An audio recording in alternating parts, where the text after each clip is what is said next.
In the Middle Ages, a secret society lay behind many events which shaped the course of history. The first name of that society was the Knights Templars.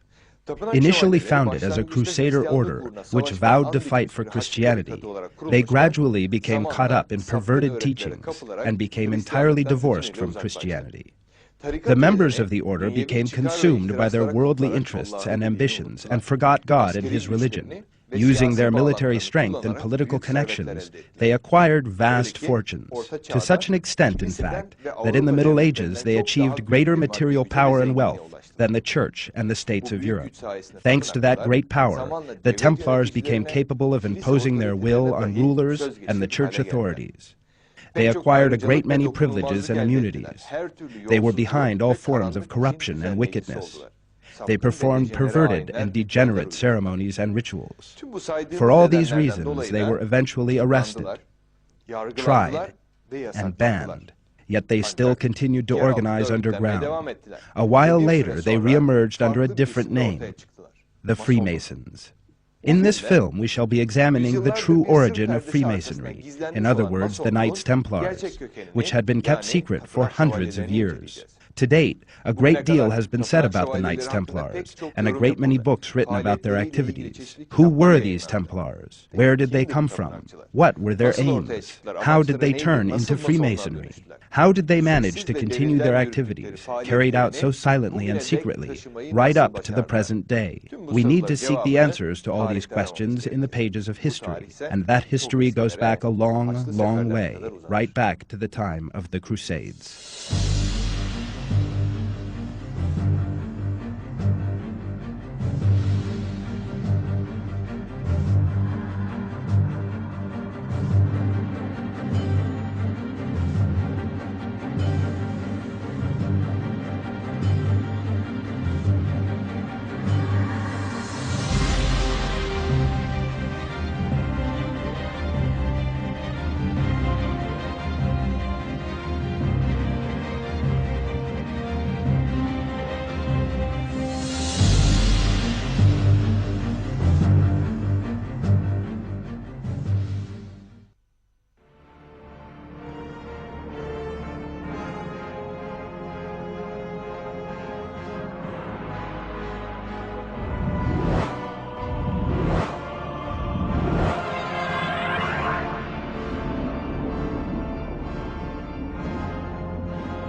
When the Muslims entered Jerusalem in 637 AD, they brought with them peace and plenty.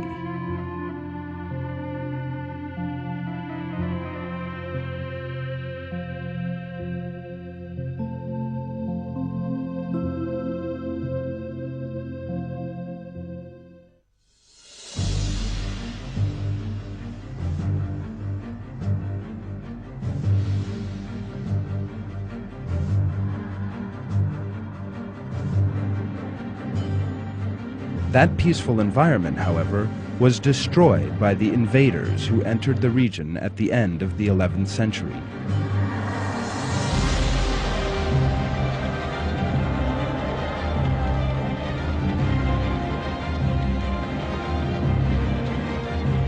These were the Crusaders.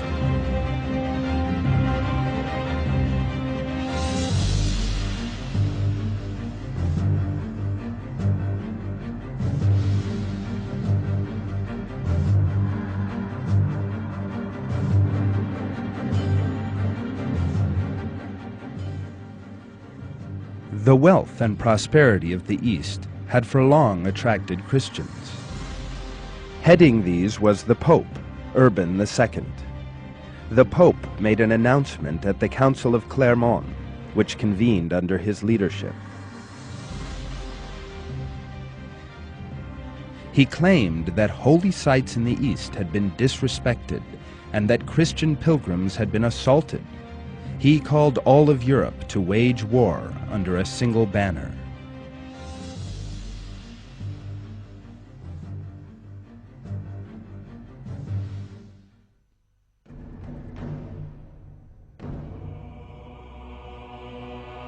The fact is, however, that these claims were a complete violation of the truth. The Christians of the Middle East were living in freedom and toleration, and were fully able to practice their beliefs.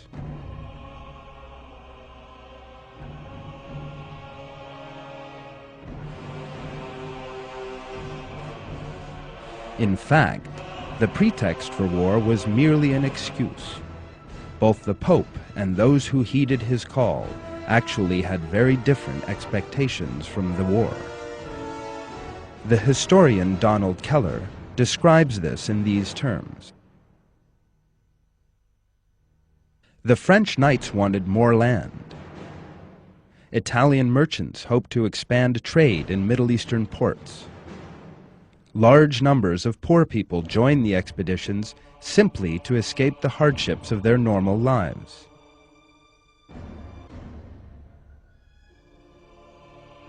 In order to increase the effect of his words, the Pope also told the lie that the sins of all those who joined in the war would be forgiven. His words served their purpose. Caught up in a wave of fervor, his listeners emblazoned their garments with the fabric crosses distributed to them. Within a very short space of time, that call had an extraordinary effect all over Europe. A large army was formed. These people, who called themselves the Crusaders, looted a great many places on their journey and finally met up in Constantinople. The Crusaders then began moving through Anatolia. After putting the Muslims whose gold and jewels they dreamed of finding to the sword and pillaging their cities, they reached Jerusalem, where the Crusaders' savagery continued.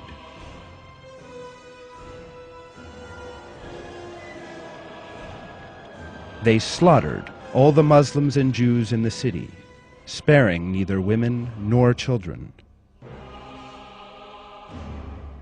In his book, The Monks of War, the researcher Desmond Seward describes that savagery thus. Jerusalem was stormed in July 1099. The entire population of the Holy City was put to the sword, Jews as well as Muslims. 70,000 men, women, and children perished in a holocaust which raged for 3 days. In places, men waded in blood up to their ankles, and horsemen were splashed by it as they rode through the streets.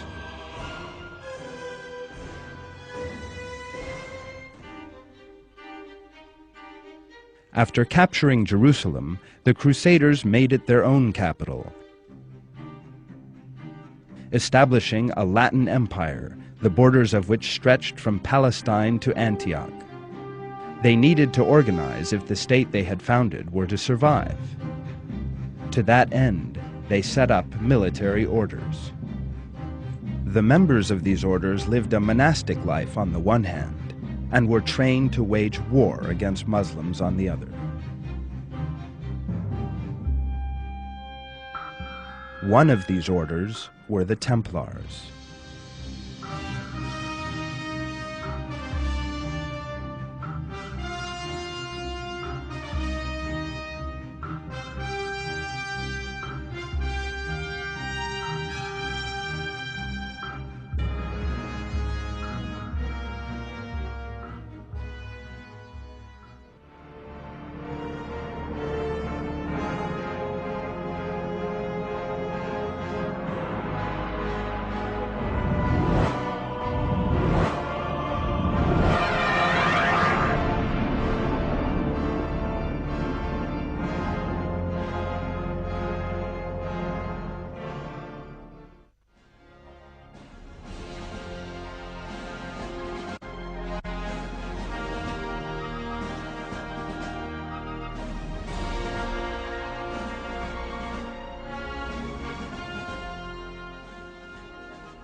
The Templar cult was thus born in the Holy Land, in Jerusalem.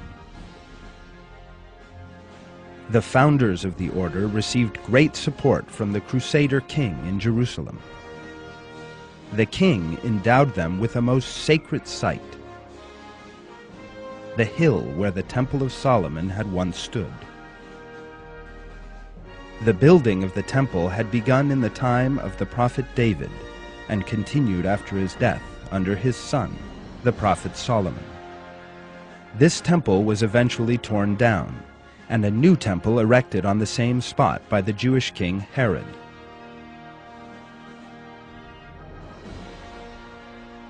That second temple was torn down by the Roman Empire in 70 AD. The Romans initiated a major attack against the Jews and expelled them from the region.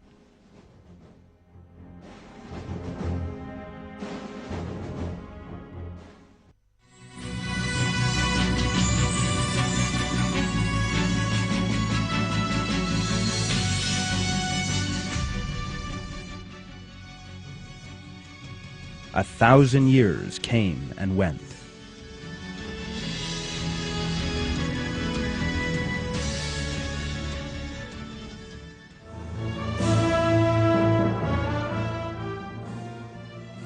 Although the Al-Aqsa Mosque now stood in the place formerly occupied by the temple, the area still bore deep traces of Jewish esotericism.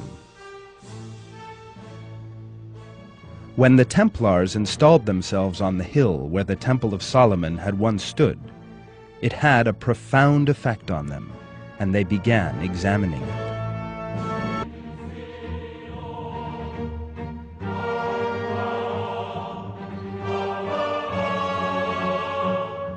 These researches led them to remains which contained the essence of some secret traditions to the heart of ancient Jewish belief.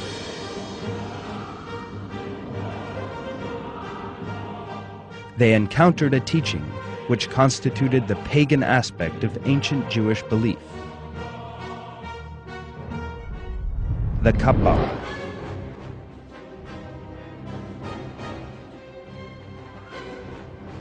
The origins of the Kabbalah go back to ancient Egypt, and it has constituted the basis of all kinds of magic ritual and secret sciences.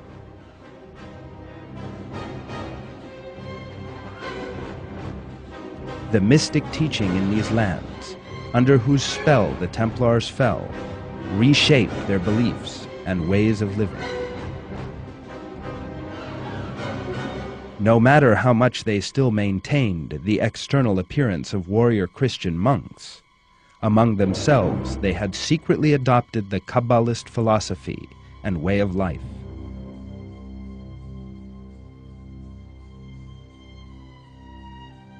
In his book, Morals and Dogma, Grand Master Albert Pike, one of the best-known names in Freemasonry, sets out the Templars' true objective. The avowed object of the Templars was to protect the Christians who came to visit the holy places. Their secret object was the rebuilding of the Temple of Solomon. The object of the Templars, he said, was to acquire influence and wealth, then to intrigue and at need fight to establish the Kabbalistic dogma. The Templars had a very strict chain of command. Everything belonged to the order. Marriage, owning a house, and enjoying family relations were all forbidden. They wore only a white robe with a red cross on it, and never washed. Their seal was a figure of two knights riding the same horse. Although they maintained that this symbolized brotherhood, in fact, it had another secret meaning. According to a widespread belief, this symbol represented homosexuality, a perverted element in the Templars' private lives.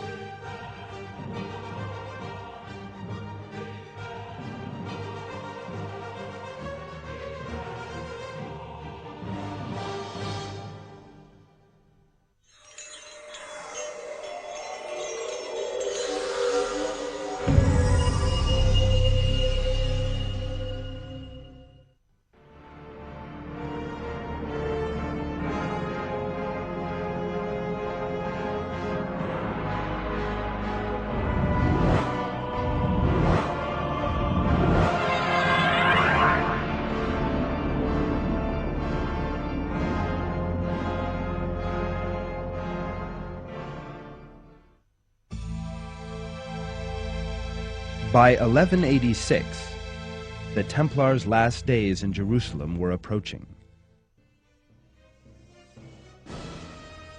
A Muslim army under Saladin had inflicted a heavy defeat on the Crusaders.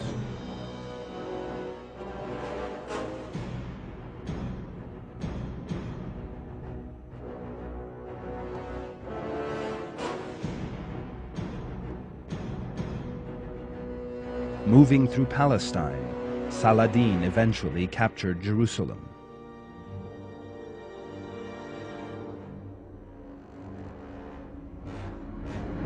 The Crusader armies had gravely oppressed the Muslims during their 100 years in the region. The people of Jerusalem were alarmed. They were terrified the Muslims would seek their revenge. Yet they were in for a great surprise. Saladin did not harm the civilian population. Moreover, he pardoned the majority of the Christians he captured. Only the Templars were executed for the slaughter they had carried out.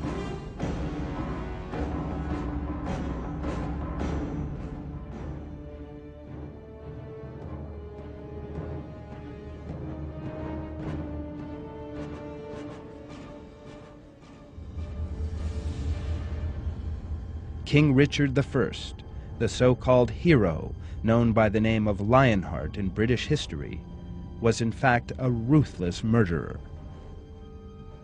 In 1191, he had ruthlessly beheaded 3,000 Muslims, including large numbers of women and children, in Ankara castle.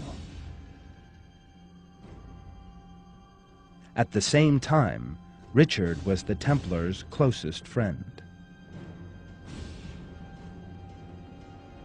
Following the loss of the Holy Land, the Templars needed a temporary headquarters. King Richard did what was expected of him. He sold the island of Cyprus to the Templars at a very reasonable price.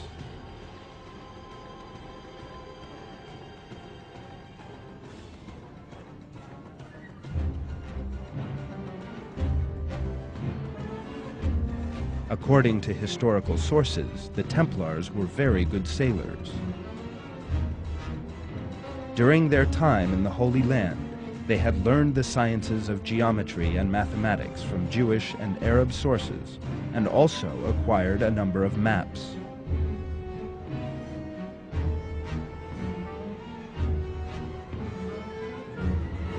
In this way, they sailed the coasts of Europe and Africa, and were even able to voyage to far-off waters.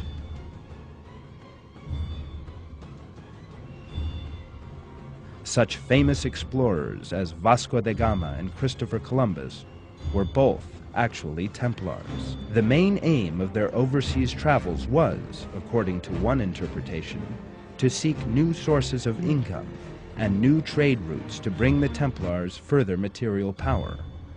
The red crosses on the sails of their ships were the same as the cross figure employed by the Templars.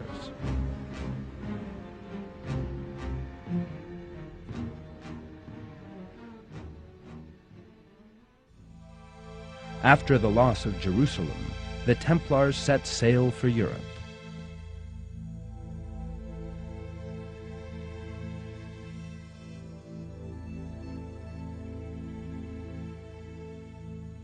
Emerging as the poor fellow soldiers of Christ, the Knights Templars gradually became the wealthiest people in Europe, as well as prominent bankers and statesmen. They turned into a major economic force, offering banking services, transferring funds, opening lines of credit, and receiving interest. Although usury was forbidden, they had no compunctions about charging interest on the money they lent.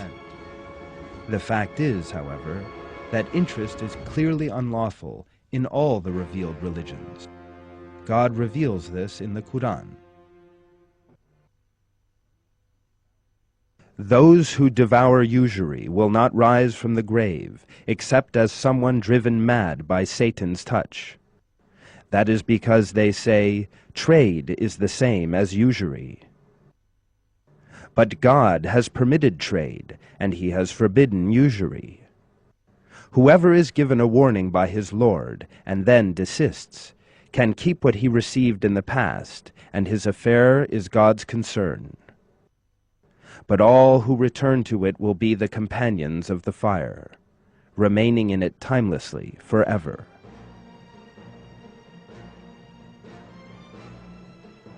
The researchers Alan Butler and Stephen Defoe described the money-lending aspect of the organization in these terms. The Templars were expert financiers, using trading techniques quite unknown in the Europe of their day. They had clearly learned many of these skills from Jewish sources, but would have much more freedom to extend their financial empire in a way that any Jewish financier of the period would have envied greatly. They owned hundreds of castles in Europe. Furthermore, most kings of the time were in debt to them. One source describes the material power of the Templars in the following terms.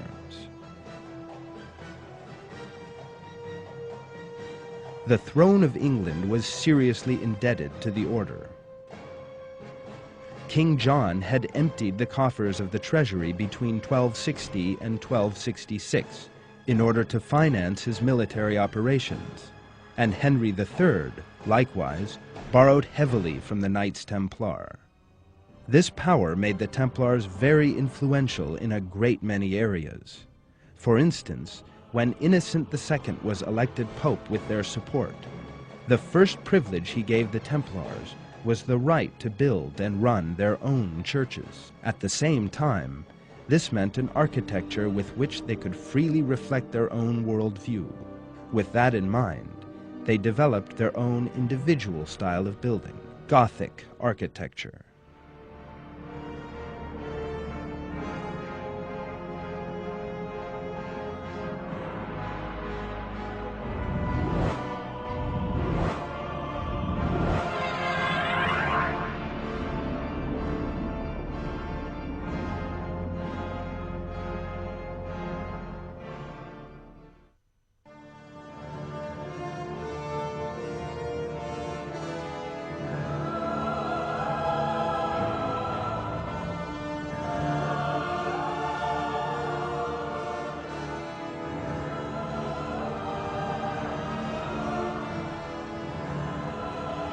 The Templars increasingly moved away from the religious beliefs and practices of the Church.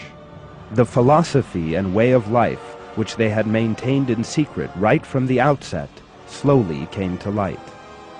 Rumors of their deviant lifestyles spread. The perversions going on in the private castles in which the Templars shut themselves for their secret ceremonies made both the people and all the kings of Europe, especially the King of France, most uneasy. The new pope was now certain that this group, over which he was unable to establish any authority, lived an irreligious life and needed to be eliminated. In October 1307, King Philip of France and Pope Clement V decided to arrest the Knights Templar. Some members of the order were thrown into prison. Others were executed.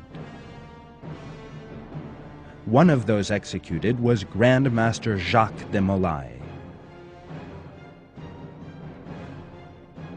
Under a decree by Pope Clement V and the King of France, published on March 22, 1312, the Templars were declared to be dissolved, and the order was erased from the official records.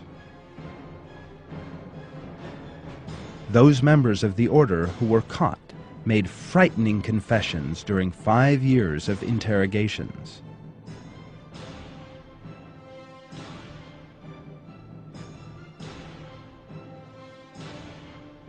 It emerged from these confessions that the Templars entirely rejected God and the theistic religions, and that they were devoted to the perversion of devil worship, these days known as Satanism. They worshipped a goat-headed figure by the name of Baphomet. regarded as the source of evil and black magic. The order had continued its devil-worshipping ceremonies in the greatest secrecy for hundreds of years. Furthermore, disrespect for religious symbols regarded as sacred by all Christians had become a ritual element of those ceremonies.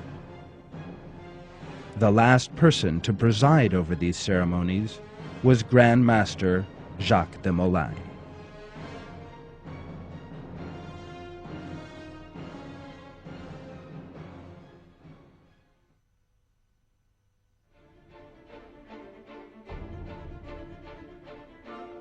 The churches constructed by the Templars were evidence of the pagan relief they had adopted.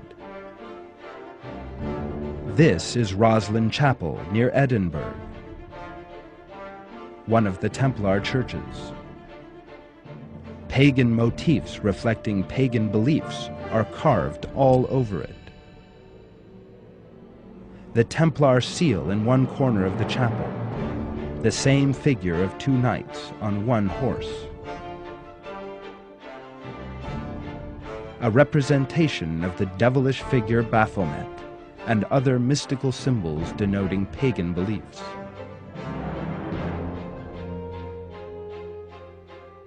These symbols would later appear in Masonic lodges.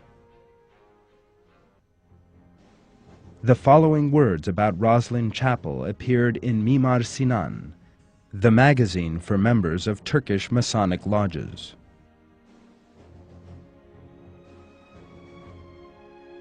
There are so many pagan decorative elements inside the chapel that in his memoirs about the baptism he performed of the Baron of Roslin in 1589, a priest complained, "Because the chapel is filled with pagan idols, there is no place appropriate to administer the sacrament."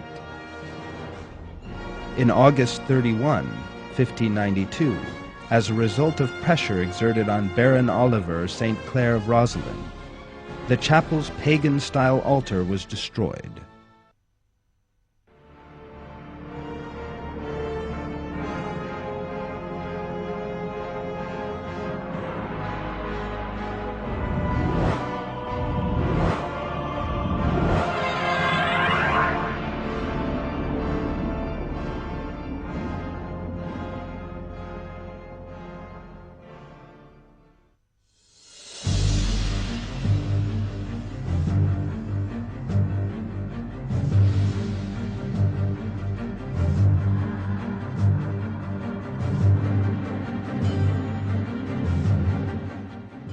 The Templars officially disappeared, although they actually survived in secret. A number of knights who had evaded capture fled to the only European kingdom in 14th century Europe which did not recognize the Catholic Church, Scotland. At that time, the Scots were at war with the English. The Templars acquired considerable freedom by siding with the Scots during that conflict.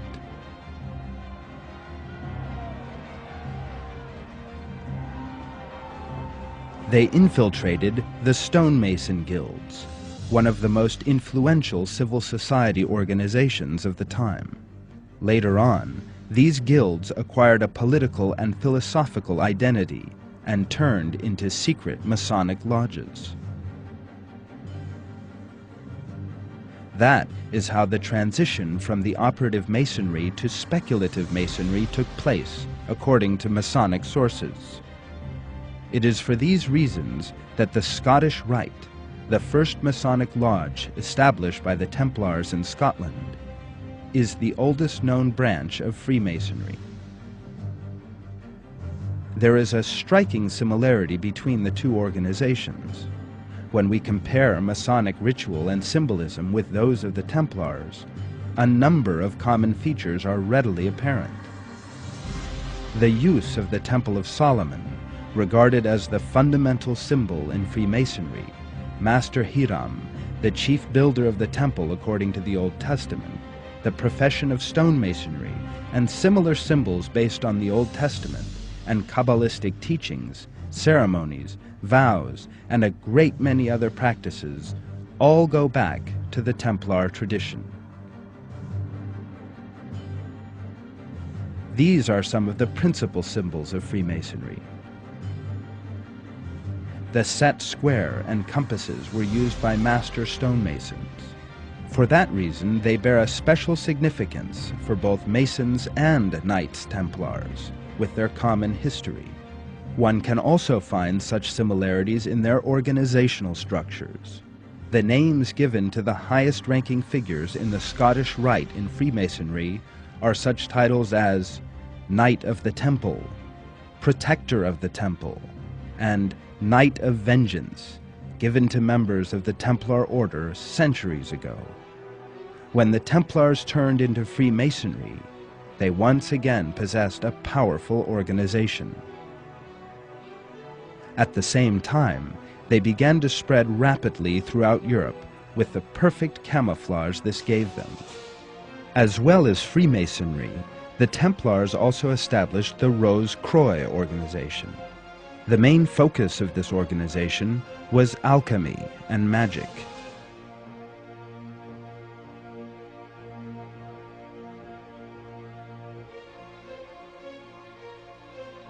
In one source, the relationship between the Rose Croix and the Templars is set out as follows.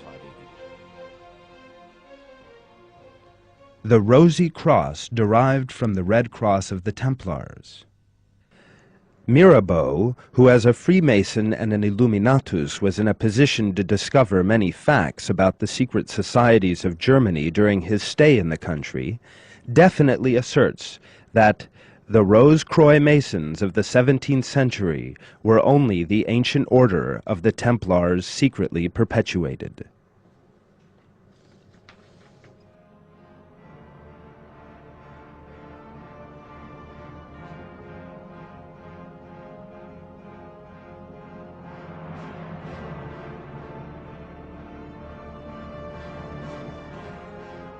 One of the most famous members of the Rose Croix was the English statesman and thinker Sir Francis Bacon,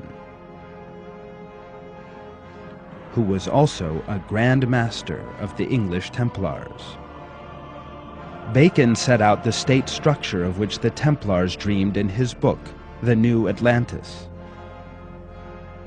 The main aim of their work was to rule the world by using the mystical powers in Templar teaching.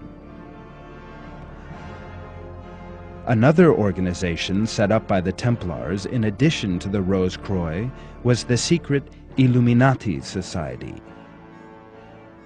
The leader of the organization was a fanatical atheist, Adam Weishaupt. All these organizations, run behind the scenes by the Templars, had a common objective: to destroy religious beliefs and to impose on the world the atheist and materialist worldview of the Templars' anti-religious philosophy. To that end, the first great socialist movement was prepared and put into action. That was the French Revolution. Count Cagliostro, who played a behind-the-scenes role in the revolution, was a Mason.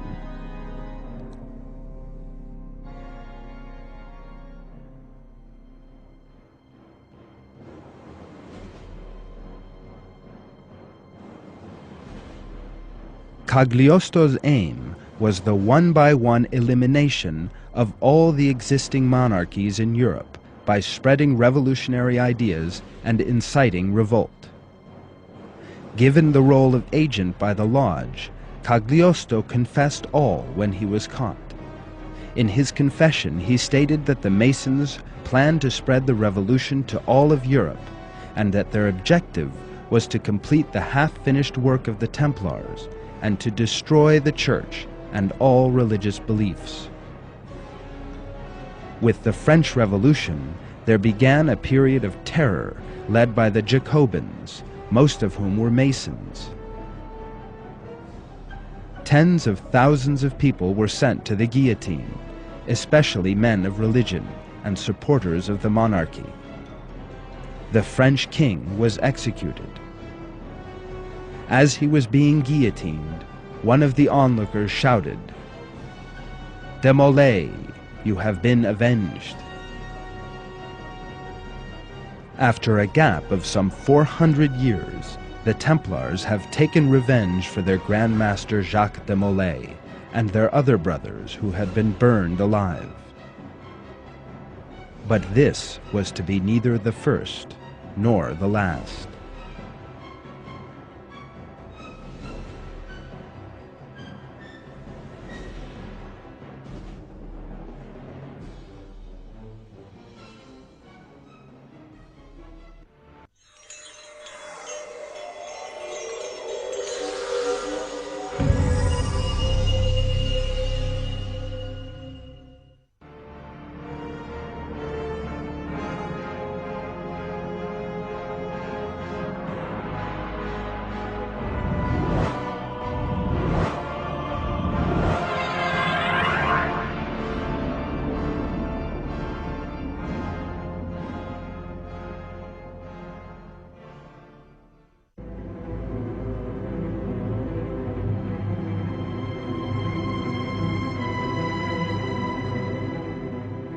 One important link in the chain of the Masons' illegal political activities was the famous Jack the Ripper murders.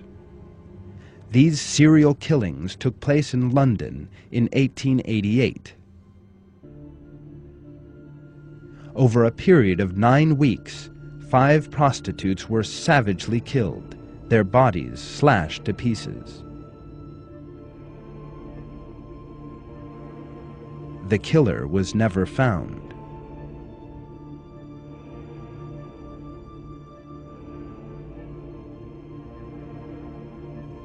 However, some researchers who examined the events obtained proof that these murders had a political significance and that furthermore, they were coordinated by a secret organization.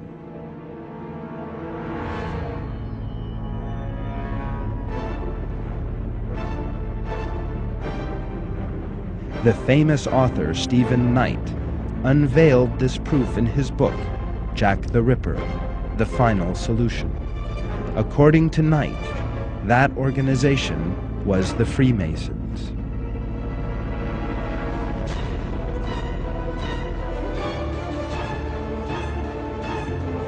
The latest development to bring that view back onto the agenda was the 2001 Hollywood film, From Hell. Made in the light of the historical facts, the film set out the relationship between the Jack the Ripper murders and Freemasonry. As the film shows, at the time the killings were carried out, the British monarchy was on the brink of a terrible scandal.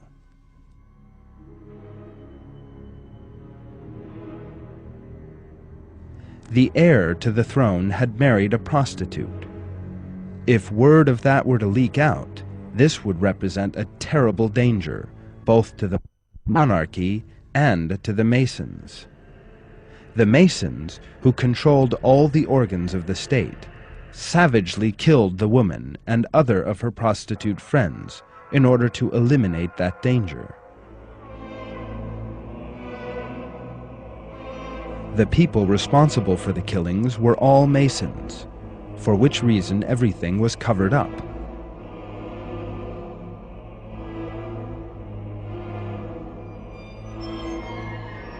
The series of killings went down on record as being the work of a woman-hating madman.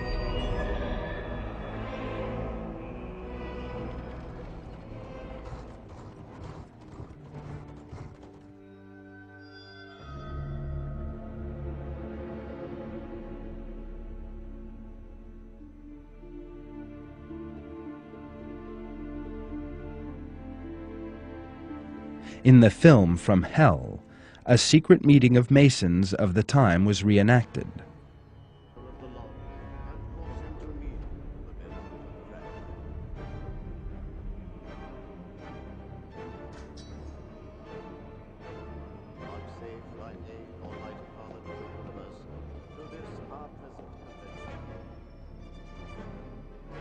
Who is this?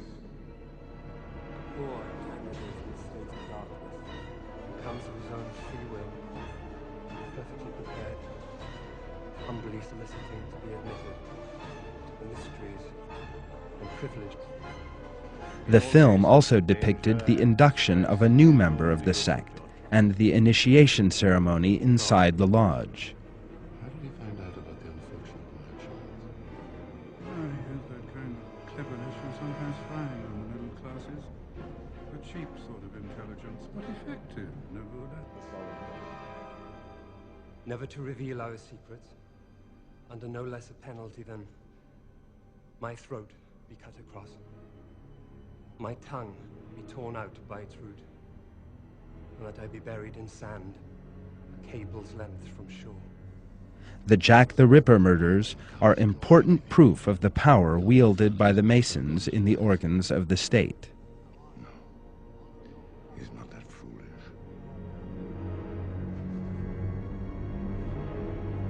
Let the brother receive the light.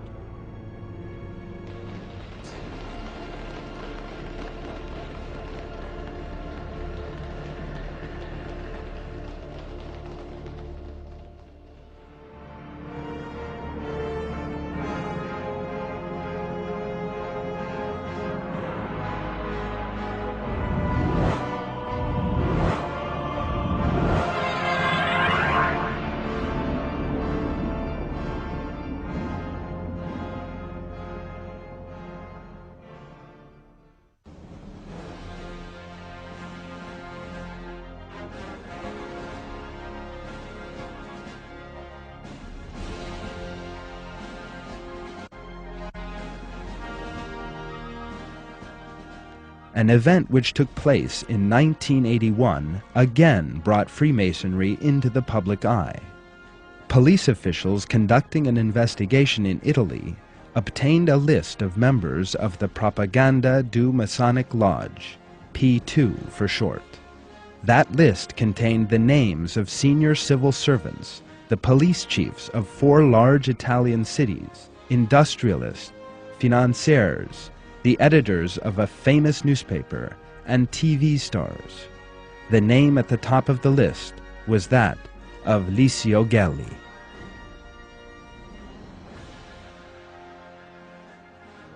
Gelli was a militant fascist, a fierce supporter of Mussolini, who had shed blood in the fascist ranks during the Spanish Civil War.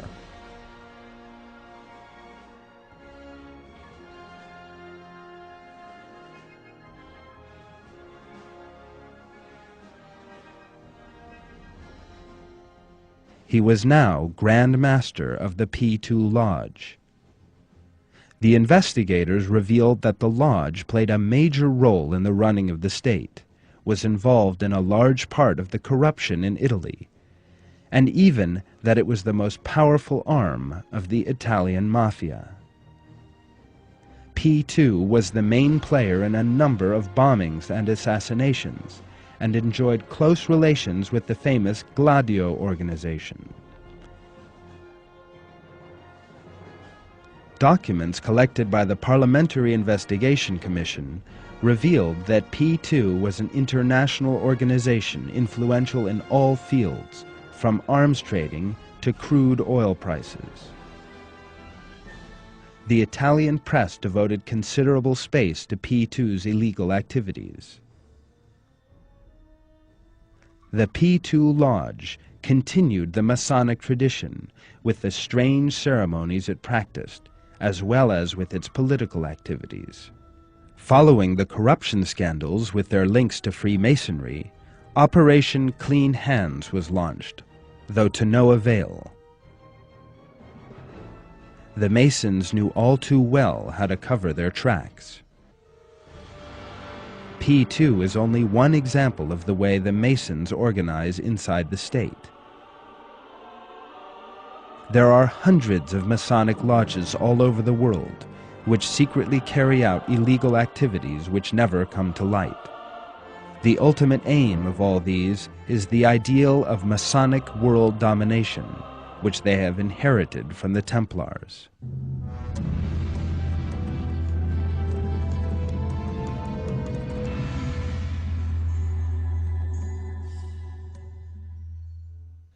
What we have seen in this film shows that the course of history and current events are different to how they sometimes appear, and that there are dark aims behind processes and events which are assumed to have come about naturally.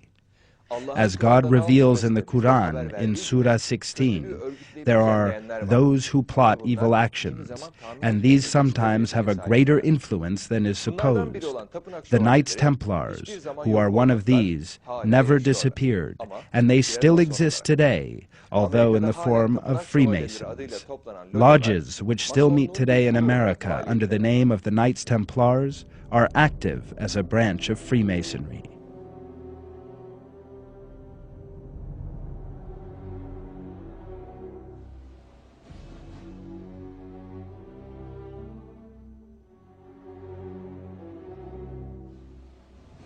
The Templars, who go under different names and guises, but who all act with the same aim in mind, are trying to change the direction of the world in line with their own interests by increasing their own power.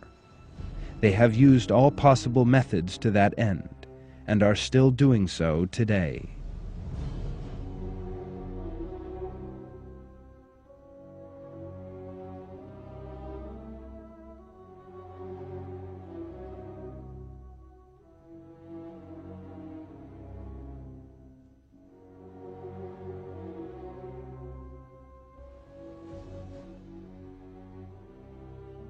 The fundamental objective of the activities they pursue under the name of Freemasonry is to spread the outdated materialist philosophy they have inherited from pagan beliefs by doing away with the divine religions.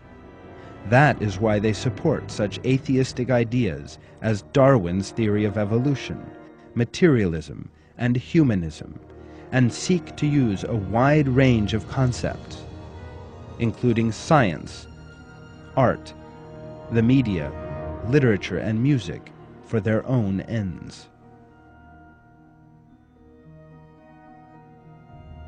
In the Quran, God describes those who oppose the true religion and proper moral values as corrupters, and describes their end thus: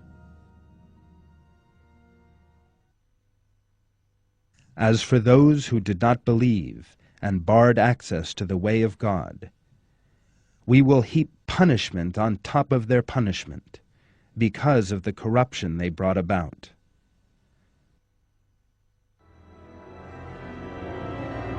The duty of all people of good conscience, in the face of such dark forces which organize corruption and wage a systematic campaign against religion and believers, is to engage in an intellectual struggle.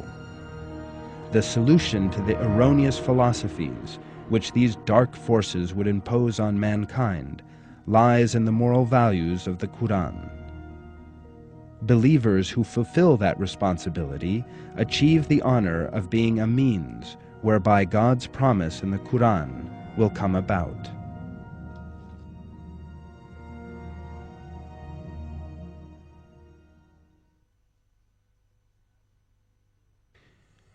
Rather, we hurl the truth against falsehood, and it cuts right through it, and it vanishes clean away.